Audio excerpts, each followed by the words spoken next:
was born and raised in a small country by the name of Kuwait, a community of 98% Muslim population. 2 of my uncles are imams, and 1 is president of a mosque, where I would hear the call to prayer 5 times a day.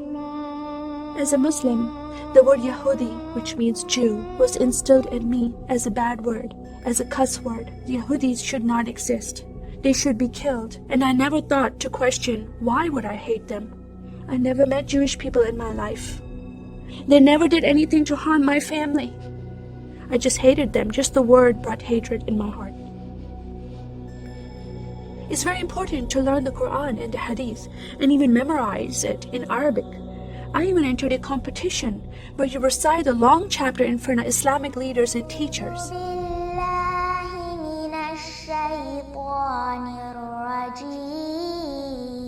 And I came 2nd place. I thought I did a good job. But my father said, no, that's not good enough. Most of my life for me, it was alone, by myself, broken person, in need of love from my family, but I never received it from them. I tried to experience this love from Creator God, from Allah. In my prayer times, I lifted up my hands and I cried out to Allah for help. Please have my father stop beating my mother. Please have my father stop beating me. But no help came.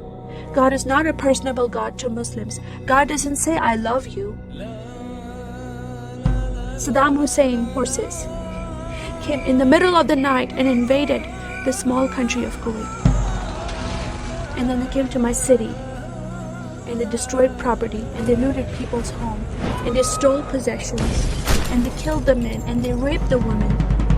Then we were granted asylum status to stay in the US.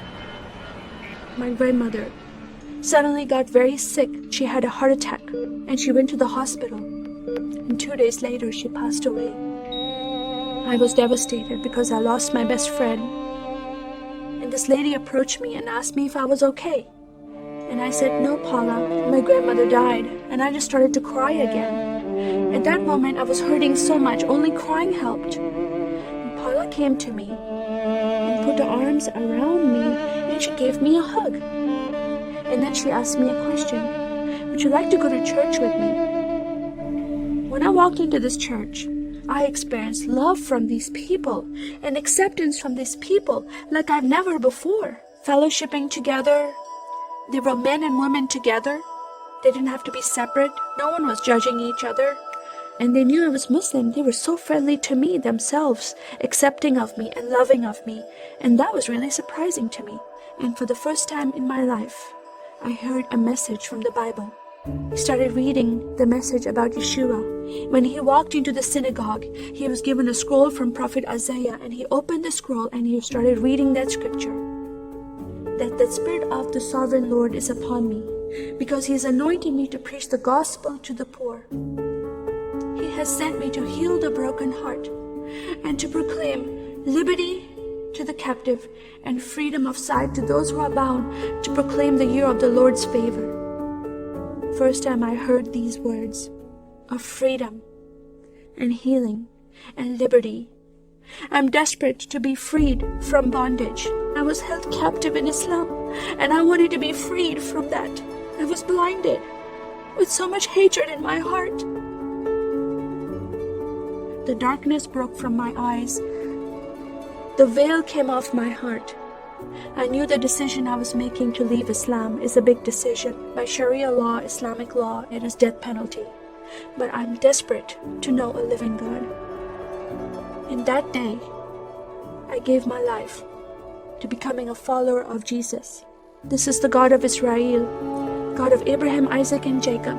And the nation of Israel is God's heartbeat. And I said, God, forgive me. I did not know I hated your people. I love the Jewish people because it's their God, their Messiah that I'm following, and He told me to love them. I never knew what happened to the 6 million Jews that died. I never heard that in Kuwait in history. Now that I met Holocaust survivors, I know their story, and I shared my story with them.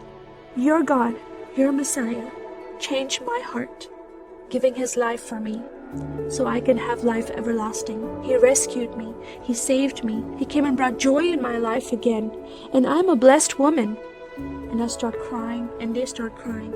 And we are able to relate to each other, and they embrace me, and they love me, and they experience some healing, I believe, when they hear my story. That is a privilege to have that in my life.